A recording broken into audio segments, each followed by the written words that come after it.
Something many people don't know is that in a beehive, 98% of the bees are females.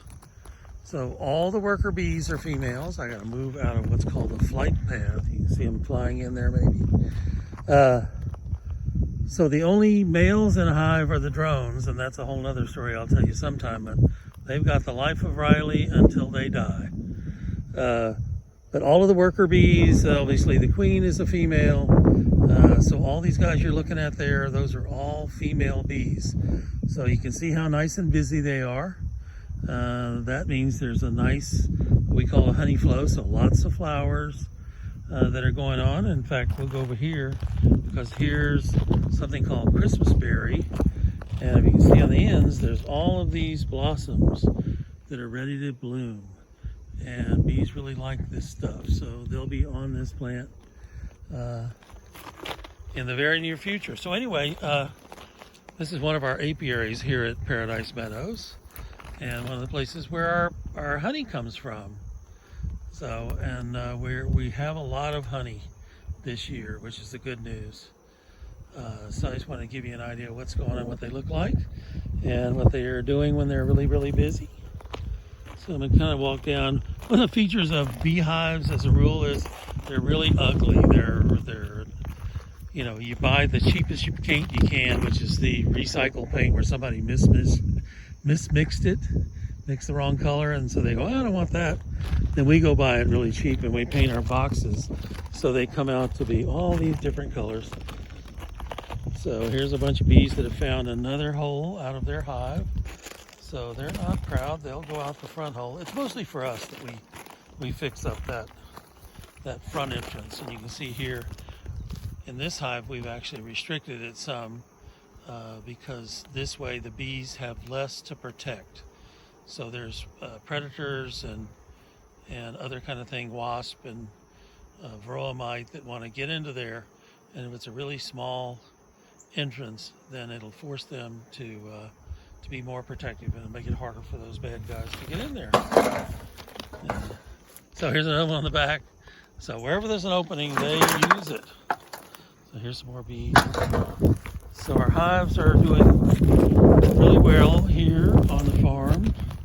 Of course, this is the time for that to happen because there's lots and lots of blossoms blooming and stuff like that. So here's an interesting thing because bees, the queen will understand, she gets the word somehow from the bees that are out in the field, you know, hey, we got lots of good stuff, you need to make more workers. And so she'll crank up and lay a lot of eggs and create a lot of bees. And so like in this case, you can see we have 4 boxes, 2 big ones on the bottom. Those are called brood boxes. So that's where she's laying eggs and making more bees. And then the top 2 we call honey boxes. They're a little shorter, and that's where the bees store the honey. So it's there when they need it. And if they have too much, they keep putting it in. They don't slow down. So if you look in the middle between the big boxes and the smaller boxes, you see a little line down there. That's actually a thing called a queen separator. So it keeps the queen down in the brood boxes and not up in the honey boxes. So when we go to harvest honey, there aren't any baby bees in there. There's not any brood that's being formed. The other thing that's going on, if you notice this big pile of bees, that means they have a lot of bees right now. So there's so many that some of them will hang around on the outside while they're waiting to get in, or actually waiting to maybe swarm. So this time of year you also get swarms because that's how they make more bee colonies, is they'll get so many bees in one hive, and then in their intelligence they'll go, hey, we have too many bees, let's go form another bee colony. And then they separate into groups. The ones that are leaving hang out on the outside and until they're ready to go, and again somehow they know when that's time, and then they all gather in a group, and either the queen goes with them or they swarm and make a new queen. Usually the queen goes with them because when they get to a new site, they've got 21 days to make that colony viable. So they've got to start gathering honey immediately, and then they've got to get the queen laying eggs and make a new colony. So that takes some time. Can't take longer than 21 days because that's kind of the life cycle. That's how long it takes between when a queen lays an egg and when a bee comes out ready to go to work. So that's kind of the rule of thumb. So these guys will have to take enough honey to survive until there's new bees coming into the colony to work. So then what happens with the existing colony is now the queen has left, and so in a very, very few colonies, I've seen more than one queen. There's usually only one. What they'll do is they'll have the brood is already there.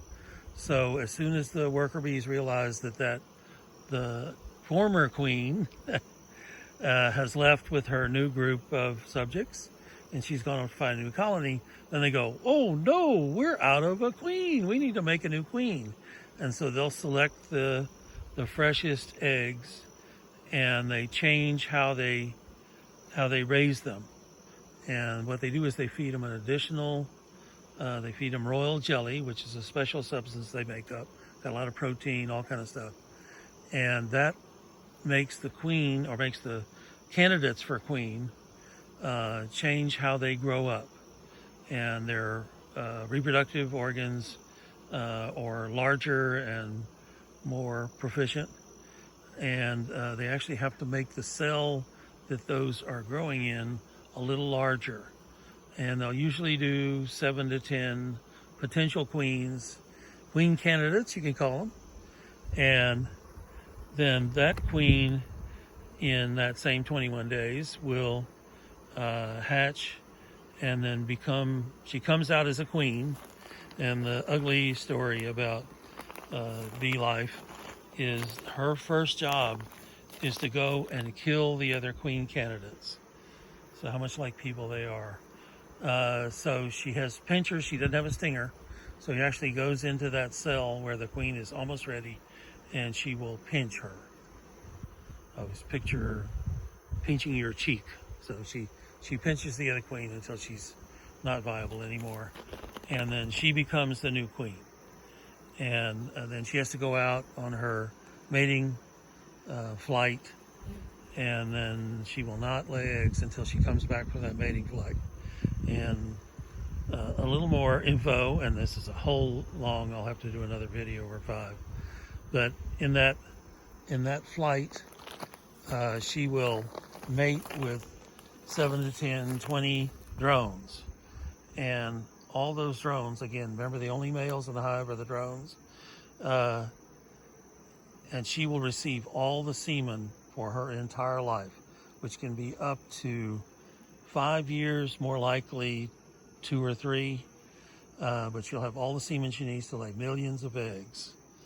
And then every one of those drones that she has mated with will die. Part of that mating process is their reproductive organs stay in the potential queen, the new queen, and pull out of the drone, and then they fall to the earth dead.